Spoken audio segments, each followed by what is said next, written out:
And Deputy Prime Minister Julia Gillard joined us in our Parliament House studio. Minister, good morning. Good morning, Fran. Julia Gillard, why are voters deserting your government? Well, obviously, Fran, we're a government that's had to take a series of tough decisions. We've governed in difficult times, in times of the global financial crisis and global recession. This is a government that's been focused on delivering strong economic management. Obviously, in the recent period, we've been dealing with some big questions. The super profits tax, for example, getting a fair share for all Australians out of the benefits of our mineral wealth. These things are going to take some time to explain and work through with the electorate, and we'll be focused on doing that. But the thing that is driving this government is making sure that we've got a strong economy that is delivering benefits for all Australians, and I'm sure many Australians are looking at what is happening overseas right now with Greece, and it is showing them yet again that this is a global economy with challenges, and our focus needs to be on keeping our economy strong, and that's what we'll see from Wayne Swan's budget during budget week. The poll suggests, though, the government is having trouble selling its message. 2 polls now, and the big number in both of them is the fall, the crash really, in the Prime Minister's popularity rating.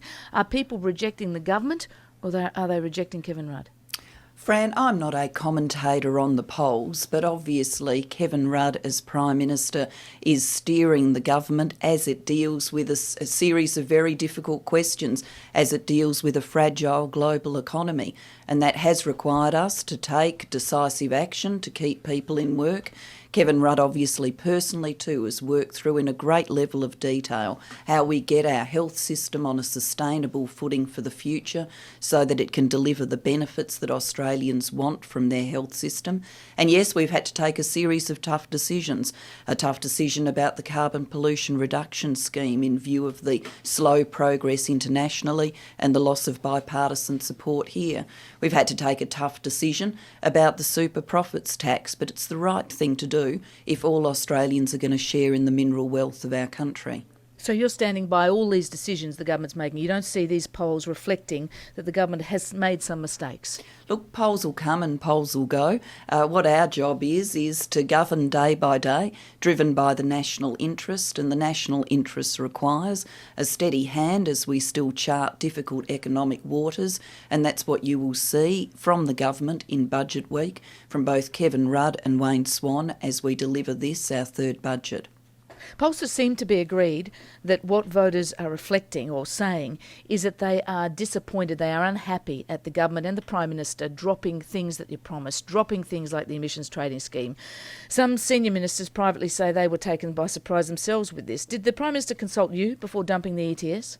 Well, I'm not going to go through government processes and cabinet committee processes, but I believe the Prime Minister's announcement, the government's announcement, was driven by 2 simple realities. International progress has not been what we would have hoped, and anybody who watched Copenhagen would have seen that on their TV screens. International progress has not been as quick as we would have liked. Here in Australia, we had for a period of time bipartisan support for our carbon pollution reduction scheme, only to see that spectacularly fall apart when Tony Abbott defeated Malcolm Turnbull by 1 vote for the leadership. In these circumstances, we've recognised the reality that we want to see the world acting, and that's why the Prime Minister has said in 2012 we will assess international action, that is as we move to the second Kyoto commitment period, and we're only in Kyoto, Fran, as of course you would recall, because this government ratified it. Minister, that's all very well, and people might understand that. The problem is that even in the run-up to Copenhagen and even afterwards, the Prime Minister was talking about Australia needing to go regardless, needing to get out ahead of the world because to show the example, to lead the way. Suddenly he doesn't believe that anymore. I mean, there is a real sense that this government has resorted too much to hyperbole, overpromised and under-delivered. I think the Prime Minister is passionately committed to dealing with climate change. It's why, for example, as a government, we've invested so strongly in renewable energy, the energy sources of the future. So passionate that Labor doesn't even have a climate change policy now. Well, Fran, I don't agree with that. We have a number of practical measures that we're taking to make a difference to the uptake of renewable energy, to take just one example. But the Prime Minister's announcement about the carbon pollution reduction scheme was his way of saying to the Australian people and the government's way of saying to the Australian people, we understand international action has been slower than we would have liked, and of course we've lost bipartisanship in this country, something I don't think anybody would have predicted this time last year when Malcolm Turnbull was in the leadership of the Liberal Party, and this was a close call in the Liberal Party. We're dealing with our fourth Liberal leader in less years than that, and of course Tony Abbott only beat Malcolm Turnbull by one vote, so deeply divided was the Liberal Party over the question of emissions trading. Which all makes it more surprising that they're neck and neck in the polls. It's 12 minutes to 8 on RM Breakfast, and our guest this morning is Deputy Prime Minister Julia Gillard. Minister, every bad poll for the Prime Minister means more leadership questions for you. Have you had to discuss this with Kevin Rudd to reassure him that you're not after his job? Oh, certainly not, Fran. Look, these things get speculated about in the media. I understand that. I'm sitting opposite Michelle Grattan. Michelle Grattan and all the other commentators have got many inches to fill, so they've got to write every day. But these things may be interesting people in the newspapers, but they're not interesting me. Let's take a look at tomorrow night's budget. The Treasurer says it will be a no-frills budget. Hard way to get a budget bounce from a boring budget, isn't it? Well, the budget will show that the government is delivering on what we promised. We're delivering on the health reforms that have taken so much time to make sure that we are putting this health system on a sustainable footing for the future as the population ages, as well as making a real and practical difference today.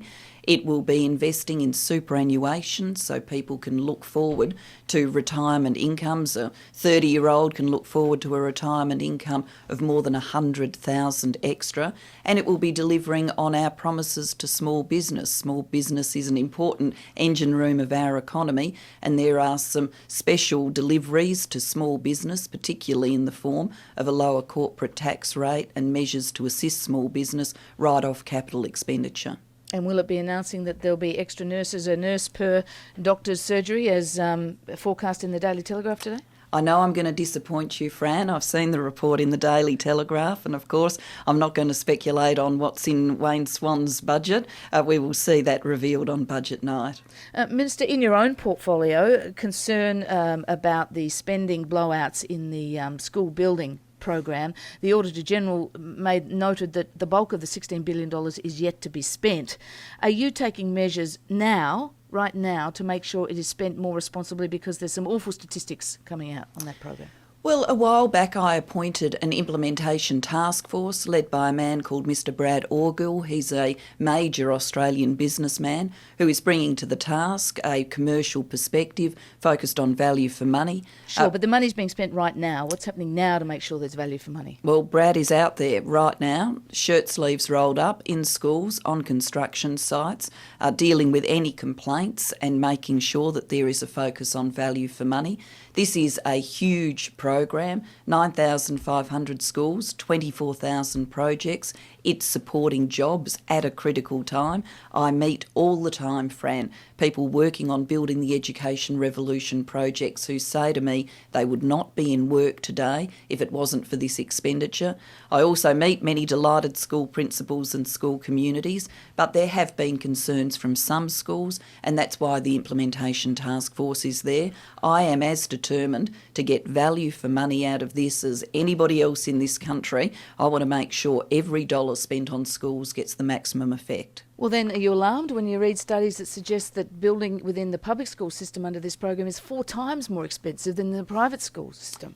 Well, often, Fran, when we see some newspaper reports, we're not necessarily seeing apples to apples comparisons. I'm driven by getting to the bottom of every claim, getting the hard facts.